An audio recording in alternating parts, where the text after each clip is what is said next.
இன்னைக்கு அவங்களுடைய நோக்கம் என்ன அப்படின்னா, கோர்ட்டு அரசியல் பேசக்கூடாது அப்படின்னு கழுத்தை கவிருச்சு. அரசியல் பேசக்கூடாதுன்னு கழுத்தை கவிட்டதுனால முருகன் மாநாட்டில் என்ன பண்றதுன்னு தெரியாம கந்தசஷ்டி கவசத்தை பாடி கின்னஸ் சாதனை படைக்கின்ற நிகழ்வாக அதை மாற்றி இருக்கிறார்கள். எங்க ஆரம்பிச்சான்? சிக்கந்தர் மலை என்று பெயர் வைப்பதா அப்படின்னு ஆரம்பிச்சான். எங்க முடிச்சிட்டான்? நாங்க கந்தசஷ்டி கவசத்தை பாடி கின்னஸ் ரெக்கார்டு பண்ணிட்டு போயிடுறோம் சாமி அப்படின்னு இறங்கிட்டான். அதுதான் தமிழ்நாடு. தமிழ்நாடு கொடுக்கின்ற அடி என்பது உன்னை ஓடத்தான் வைக்குமே தவிர ஒருபோதும் உனக்கு அடிபணியாது. நானும் மதுரையிலிருந்து தான் வருகிறேன், நானும் மதுரைக்காரன் தான். என்னுடைய வீட்டில் அத்தனை பேரும் கடவுள் நம்பிக்கை உள்ளவர்கள் தான். மதுரையில முந்தி பல அமைப்புகள், பிரம்மகுமாரிகள் ஒரு அமைப்பு இருக்கும், நம்ம ஜக்கி வாசு ஒரு கூட்டம் நடத்துவாரு. யாரு ஆன்மீக கூட்டம் நடத்தினாலும் யானை வளர்ப்பாங்க, கடவுளை போய் வழிபட வாங்கன்னு கூப்பிடுவாங்க, எல்லாம் பண்ணுவாங்க. கூட்டம் கூட்டமா போவோம். மதுரைக்காரன் சாமி கும்பிடவான்னு கூப்பிட்டா கூட்டம் கூட்டமா போவான். ஓட்டு போடவான்னு கூப்பிட்டா உதயசூரியனுக்கு தான் குத்துவானே தவிர உன்னுடைய தாமரையில் ஒருபோதும் குத்த மாட்டான். அது மதுரைக்கு மட்டும் இல்ல, அத்திவரதர்னு ஒரு சாமிய, அப்படி ஒரு சாமி இருந்ததே யாருக்கும் தெரியல. தண்ணிக்குள் இருந்து தட்டி எழுப்பி அத்திவரதை நிமித்தி வைத்து வாங்க வாங்கன்னு கூப்பிட்டாங்க. 1 லட்சம் பேர் 2 லட்சம் பேர்லாம் இல்ல, 40 லட்சம் பேர் மிரள்றான். கூட்டத்தை சமாளிக்க முடியல. காவல்துறை ஒரு வழியாக சமாளித்து அந்த கூட்டத்தை எல்லாம் நெறிப்படுத்தியது. அத்திவரதரை கும்பிட்டுட்டு, கும்பிடு மட்டும்தான் அத்திவரதருக்கு, ஓட்டு உதயசூரியனுக்கு தான் என்று அந்த தொகுதியும் அதைத்தான் நிரூபித்து காட்டியது. மதுரையில் இருக்கக்கூடிய ஒரு முக்கியமான பண்பு ஒன்று இருக்கிறது. கோயிலுக்கு போனா தீர்த்தம் யாரு கொடுப்பா? சாமியார் கொடுப்பார் இல்லையா? மதுரைக்காரர் சாமியாருக்கே தீர்த்தம் அடிப்பான். சித்திரை திருவிழா பார்த்துருக்கீங்களா? அழகர் ஆத்துக்குள்ள இறங்குவாரு, அங்க கொஞ்சம் தான் தண்ணி இருக்கும். இருக்கிற தண்ணி அடி வாரி அடிக்கிறதுல, ஏய் கொஞ்ச நேரம் கேப் விடுங்கடா கண்ணை முடிச்சு பார்த்துக்கிறேன்னு மேல இருக்கிற ஐயர் தடுமாறுவாரு. அதுக்கு பேரே என்ன? தீர்த்தவாரி. நீங்க அந்த மதுரையில திருவிழா நடக்கிற நாட்கள்ல நீங்க மதுரைக்குள்ள நடந்து போனீங்கன்னா வழிநடுக பக்தர்கள் கோயிலுக்கு நடந்து போவாங்க. போகும்போது என்ன பண்ணுவாங்கன்னா, கையில ஒரு பை மாட்டியிருப்பாங்க. அந்த பை ஆட்டு தோல்ல செஞ்சிருப்பாங்க. அதுல ஒரு வெங்கல பை பொண்ணு சொருகிருப்பாங்க. நுனியில ஒரு நாசில் இருக்கும். என்ன பண்ணுவாங்கன்னா, அதுல வைகை தண்ணியை நிறைச்சு போற எல்லாரும் மேலே அடிப்பாங்க. நீ ஐயரா இருந்தாலும் ஆட்டுத்தோல் தண்ணி தான்,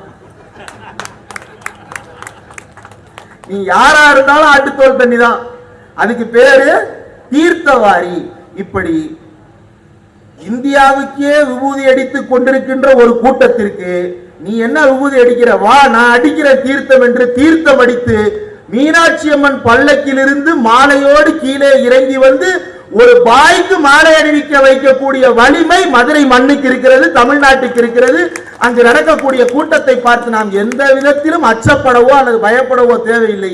மதுரைக்காரன் நல்லா சாமி கும்பிடுவான், நல்லபடியா ஓட்டு போடுவான், யாரும் பயப்படாதீங்க. அது அவங்களுக்கு புரியல. அந்த கூட்டத்தில் பேசி இருக்கக்கூடிய ஒரு சிலர் என்ன பேசி இருக்கிறார்கள் அப்படின்றத ஒரு சிலர் பார்த்திருப்பீங்க. மேல உட்காந்து கேட்டுக்கிட்டு இருந்தேன், காதுல ஹெட்போனை வச்சு அதை தான் கேட்டுக்கிட்டு இருந்தேன். என்ன பேசுறாங்க அப்படின்றத பார்த்த பொழுது அவர்கள் பேசிய சில விஷயங்கள் அப்படியே எப்படி சொல்றது அப்படின்னே தெரியல. கண்டண்டா அள்ளி கொட்டி இருக்கிறாங்க. நீண்ட நாட்களாக மேய்ச்சலுக்கு வராமல் வீடடங்கி இருந்த அந்த ஆடு வெளியில் வந்திருக்கிறது, மேய்ச்சலுக்கு புல் கிடைக்கும் என்று. ஆனால் பின்னாடியே கசாப்பு கடைக்காரன் கழுத்துல கத்தியோட நிக்கிறான்றது அந்த ஆட்டுக்கு தெரியல. கசாப்பு தான் நடக்க போகிறது. என்ன பேசி இருக்கிறார் அப்படின்னா, முதலமைச்சர், தமிழ்நாட்டினுடைய முதலமைச்சர் தொல்லியல் துறையில் ஆய்வுகள் செய்து 5300 ஆண்டுகள் பழமையான நாகரிகத்தை கொண்டவர்கள் தமிழர்கள். இந்தியாவில் இருக்கக்கூடிய பிற பகுதியைச் சேர்ந்தவர்கள் கோவணம் கட்டிக்கொள்ள பழகுவதற்கு முன்னாலே இரும்பை உருக்கி காய்ச்சி இரும்பு இயந்திரங்கள் செய்யும் தொழில்நுட்பத்தை கற்றிருந்தவர்கள் தமிழர்கள் என்கின்ற விவரங்களை ஆதாரபூர்வமாக நிரூபித்து பேசியிருக்கிறார். இப்ப நம்ம ஆட்டுக்குட்டி நடுவுல ஸ்டிக்கர் ஒட்டணும். என்ன ஒட்டுகிறார் என்று பார்த்தால், 5300 வருஷமா தமிழர் இருக்கிறாங்க. காரணம் என்னன்னா, தமிழன் கடவுள் நம்பிக்கையோடு இருந்தான். 5300 ஆண்டுகளுக்கு முன்னால் தமிழன் பயன்படுத்திய எந்த இடத்திலும் கடவுளை பற்றியோ வழிபாட்டை பற்றியோ சிவனை பற்றியோ முருகனை பற்றியோ யாரை பற்றிய குறிப்புகளும் இல்லை. அந்த காலத்திலேயே தமிழன்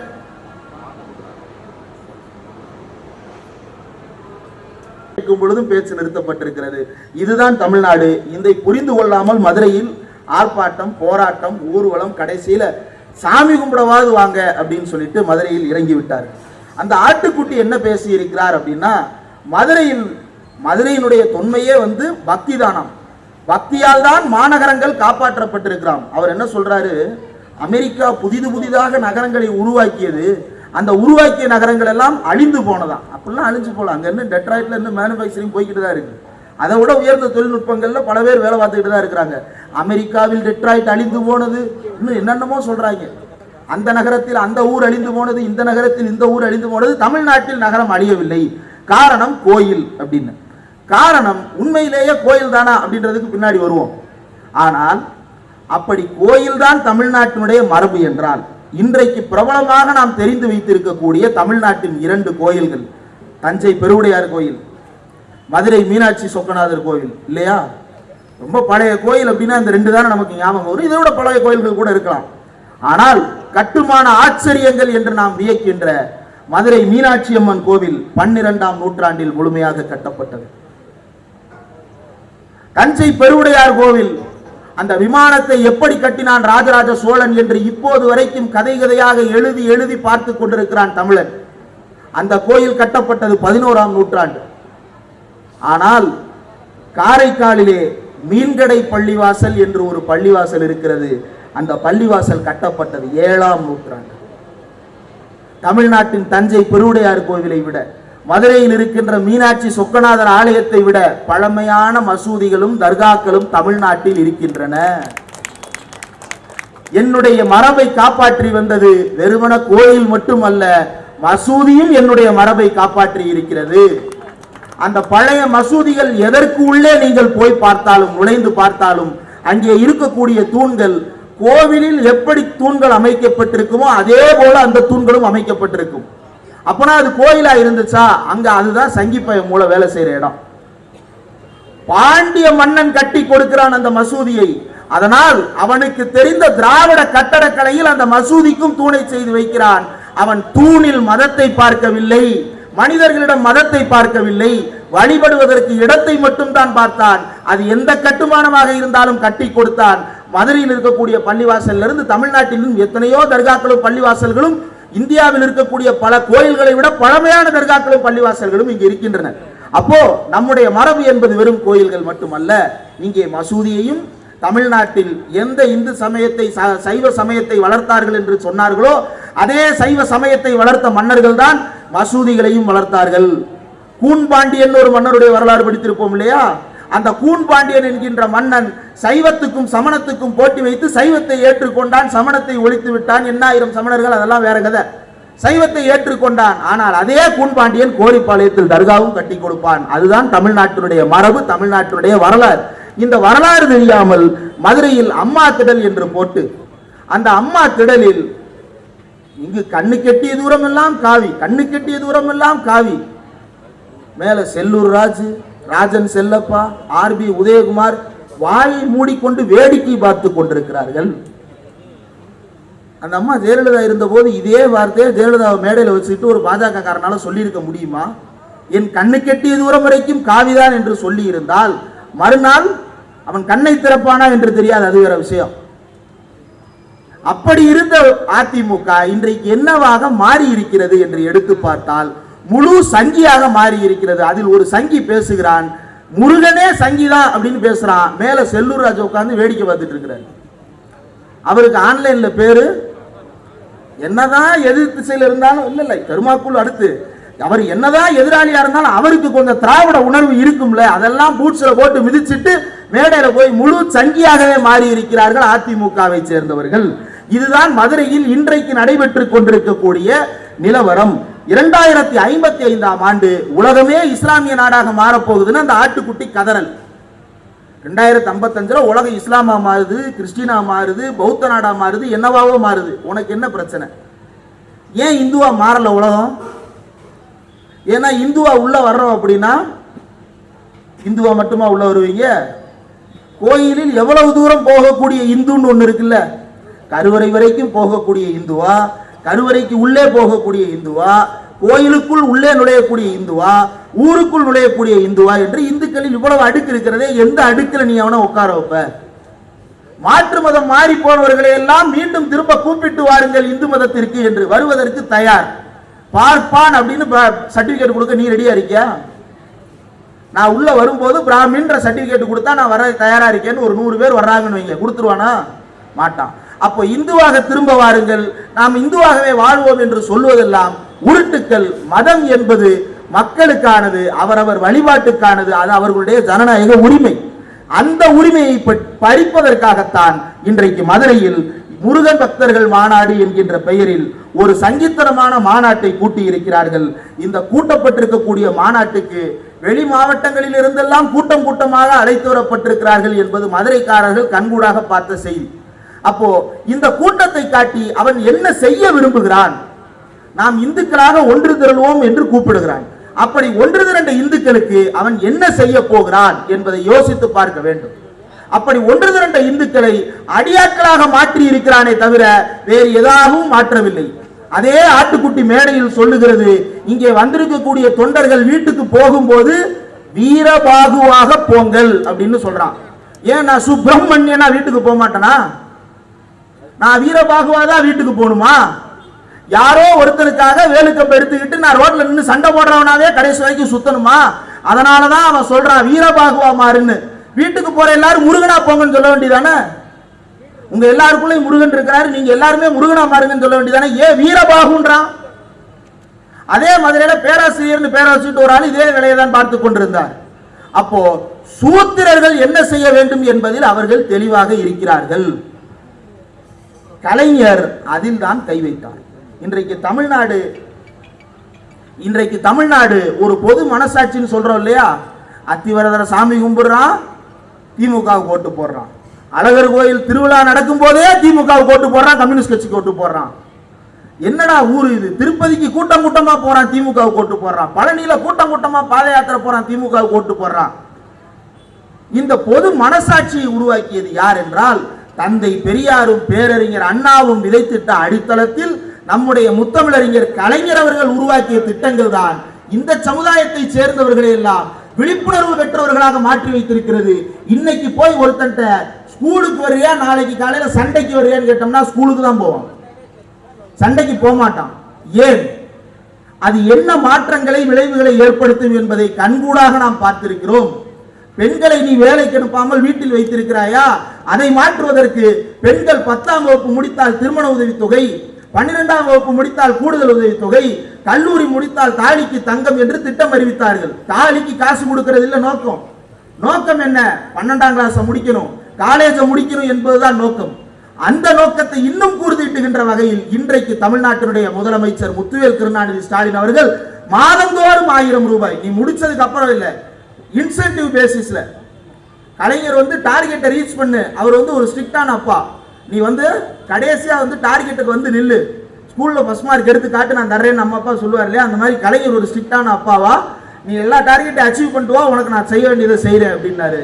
ஆனா நீ ஒவ்வொரு தடவையும் என்ன செய்யறியோ அதுக்கேற்றதை அப்பப்ப வாங்கிக்க என்று இப்போது ஒரு 2K அப்பாவாக தமிழ்நாட்டினுடைய முதலமைச்சர் முத்துவேல் கருணாநிதி ஸ்டாலின் அவர்கள் மாறி இருக்கிறார் என்பதுதான் தமிழ்நாட்டு அரசியலில் இருக்கக்கூடிய முக்கியமான அடிக்கோள். இப்போது பாஜகவினர் இந்த முருகன் மாநாட்டை கையில் எடுத்திருப்பதற்கு காரணம், ஏன் முருகன் மாநாட்டையும் கலைஞருடைய பிறந்தநாள் விழாவில் முருகன் மாநாட்டை ஏன் 4 ஆண்டு சாதனை விளக்க பொதுக்கூட்டத்தில் பேச வேண்டி இருக்கிறது என்றால் அதன் பெயரால் மக்களினுடைய உணர்வை மழுங்கடிக்க பார்க்கிறார்கள். என்னுடைய தாய் மாமா அவர் இறந்து 10 வருஷத்துக்கு மேலாச்சு. அவருடைய நண்பர் ஒருத்தர் இருந்தார், அவர் இறந்து 20 வருஷம் ஆச்சு. எனக்கு அவரை பார்த்ததாகவே நினைவில்லை. அவரை நான் ரொம்ப சின்ன வயசுல 3 வயசு இருக்கும்போது எனக்கு காது குத்துறதுக்காக எங்க மாமாவும் அவரும் சேர்ந்துதான் எனக்கு காது குத்துனாங்க. அவர் ஒரு முஸ்லிம். அவர் இறந்து போயிட்டார். அதுக்கப்புறம் நான் ரொம்ப சின்ன வயசா இருக்கும்போது இறந்து போயிட்டாரு. அவர் எப்படி இருப்பாருன்றது கூட ஞாபகம் இல்லை. ஆனா அவருடைய சகோதரர்கள் இன்னைக்கும் எனக்கு பெரியப்பா. எங்க மாமாவோட ஃப்ரெண்டு தான் அவர் இறந்து 20 வருஷம் ஆச்சு. ஆனா 20 வருஷமா திருமங்கலத்துக்கு போனோம்னா அவர் எப்போதும் நான் அன்போடு பெரியப்பா என்று அழைப்பேன், அவரும் எப்போது என்னை மகனே என்று அழைப்பார். இந்த உறவு முறை கொண்டாட்டம் இருக்கு இல்லையா? இந்த உறவு முறை கொண்டாட்டம் இருக்கின்ற வரைக்கும் தான் தமிழ்நாடு தமிழர்களுடைய நாடாக இருக்கும். இந்த உறவு முறை கொண்டாட்டம் எப்போது அடிபட்டு போகிறதோ அப்போது தமிழ்நாடு உத்தரப்பிரதேசமாக மாறும். எப்படி மாறும் என்றால், தமிழர்களை இந்துக்களாக ஒருங்கிணைய கூப்பிடுறான் இல்லையா, கலைஞர் கூப்பிட்டார். என்னவாக ஒன்றிணைய கூப்பிட்டார்? தமிழராக ஒன்றிணைய கூப்பிட்டார். தமிழராக ஒன்றிணைந்தால் என்ன செய்ய போகிறோம் என்று தமிழர்கள் கேட்டார்கள்.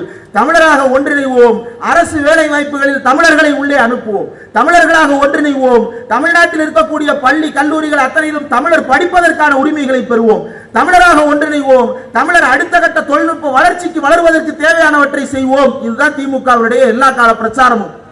இந்துக்களாக ஒன்றிணைவோம், ஏஐ தொழில்நுட்பை பயன்படுத்துவோம் கூப்பிடுறானா? இந்துக்களாக ஒன்றிணைவோம், ஆர்டிபிஷியல் இன்டெலிஜென்ஸை பயன்படுத்தி நாம் இந்துக்கள் முன்னேறுவோம், எவனாவது பேசுறானா? என்னைக்காவது கேட்டிருக்கீங்களா? இந்துக்களாக ஒன்றிணைவோம், இந்திய அரசின் தலைமை செயலாளர் பொறுப்பில் அத்தனை இந்துக்களுக்கும் பொறுப்பளிப்போம் சொல்லி இருக்கிறானா? இந்துக்களாக ஒன்றிணைவோம், ஹைகோர்ட் ஜட்ஜுகளாக எல்லா சாதிக்காரருக்கும் இடம் கொடுப்போம் சொல்றானா? இந்துக்களாக ஒன்றிணைவோம், சுப்ரீம் கோர்ட் தலைமை நீதிபதியாக எல்லா சாதிக்காரருக்கும் இடம் கொடுப்போம் சொல்றானா? இந்துக்களாக ஒன்றிணைவோம், இந்தியாவில் இருக்கக்கூடிய அத்தனை கோயில்களிலும் அனைத்து சாதியினரையும் அர்ச்சகராக்குவோம் என்னைக்காவது சொல்றானா? அப்ப இந்துவா ஒண்ணு சேர்ந்து என்ன செய்ய போறோம்? அததான் இன்னைக்கு கூட்டத்தில் சங்கி ஒருத்தர் சொல்றான், யோகின்னு ஒருத்தர் இருக்கிறாராம், அவர் எதுவுமே பேச மாட்டாராம், ஆனா எது கேட்டாலும் செஞ்சு காட்டுவாராம். என்ன செஞ்சு காட்டுவாராம்? ஜேசிபியை வச்சு இடிச்சு காட்டுவாராம். அதற்கு தயாராகுங்கள் இந்துக்களேன்னு கூப்பிடுறான்.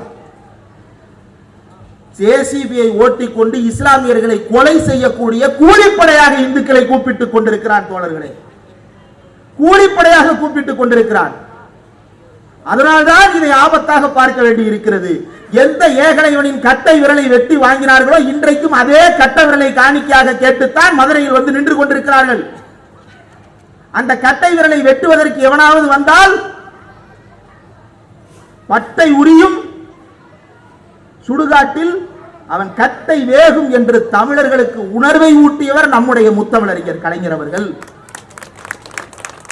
வள்ளுவர் கோட்டத்தை பற்றி பேசினார் இல்லையா அருண் அவர்கள், 1976 வள்ளுவர் கோட்டத்தை கட்டுவதற்கு முன்னால் என்ன நடந்தது?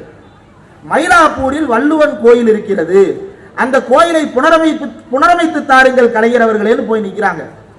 கோயில போறாங்க, பார்வையிடுறாங்க, ரைட்டு புனரமைப்போம். ஆனா அது கோயிலாக இருக்கிறது. வள்ளுவன் கோயிலில் உட்கார்ந்திருப்பாரா? கலைஞர் யோசிக்கிறார். எத்தனை குரட்கள் இருக்கிறதோ அத்தனை குரல்களுக்கும் 1330 குரல்களுக்கும் ஓவியத்தை வடித்து தேரை கட்டி, திருவாரூர் தியாகராயர் தேரை போலவே ஒரு தேரை வடித்து தியாகராயரை தூக்கிவிட்டு திருவள்ளுவரை உட்கார வைத்து அத்தனை பேரும் தொட்டு கும்பிடுன்னு உள்ள அனுப்பினார். அந்த வள்ளுவர் கோட்டத்துக்கு மாடிக்கு போனால் தெரியும், மாடிக்கு போனால் தெரியும். மேலே திருவள்ளுவர் சம்பளங்கால் போட்டு, அதுவும் அப்படி மடக்கீழா உட்கார்ந்து இருக்க மாட்டார். ஒரு காலை கீழே விட்டு ஒரு காலை மேலே விட்டு நம்ம வீட்டில் கெத்தா உட்கார்ந்துருப்போம், அதே கெத்த திருவள்ளுவர் உட்கார்ந்துருப்பார். யாருனாலும் உள்ள போலாம், தொட்டு வணங்கலாம், வணங்கணும்னு நினைக்கிறவங்க வணங்கலாம், பக்கத்தில் இருந்து போட்டோ எடுக்கணும்னு நினைக்கிறவங்க போட்டோ எடுக்கலாம். கடவுளுக்கு மாற்றாக தமிழை தந்த தலைவன் நம்முடைய கலைஞர் மட்டும்தான். உலகத்தில் வேறு எங்கும் கடவுளுக்கு மாற்றாக, இந்தியாவில் உலகத்தில் எங்கேயாவது என்னுடைய சாதியை இதை காப்பாற்றுகிறேன் என்று தீக்குளிக்க எவனாவது இறங்கி இருக்கிறானா? என்னுடைய மொழியை காப்பாற்ற தீக்குளிக்கிறேன் என்று எவனாவது இறங்கி இருக்கிறானா? ஹிந்திக்காரர்கள் ஹிந்தி மொழி வாழ்க என்று என்றைக்காவது தீக்குளித்திருக்கிறார்களா? இல்லையே. தமிழன் தீக்குளித்தான், தமிழை காப்பாற்றுவதற்காக தீக்குளித்தான். எப்படி? அவன் தமிழை கடவுளுக்கும் மேலானதாக யோசித்தான். என்னுடைய உயிரையே இந்த மொழிக்கு காணிக்கையாக்குகிறேன் என்று அள்ளி வீசிவிட்டு செத்து போனான். அந்த செத்து போன பிணங்களுக்கு மேல்தான் இன்றைக்கு மீண்டும் அமித்ஷா ஏறிக்கொண்டு நின்று இன்னும் பல பிணங்களை காவு வாங்க காத்திருக்கிறேன் என்று நிற்கிறார். செம்மொழி தமிழ் என்று நாம் பெருமையாக பேசுகிறோம். அந்த செம்மொழிக்கு ஆண்டுக்கு 60 கோடி கூட ஒதுக்க முடியாது என்று சொல்லிக் கொண்டிருக்கிறார். தமிழ்நாட்டுக்கு வந்து என்ன பேசுகிறார்? தமிழ் தான் உலகத்தில்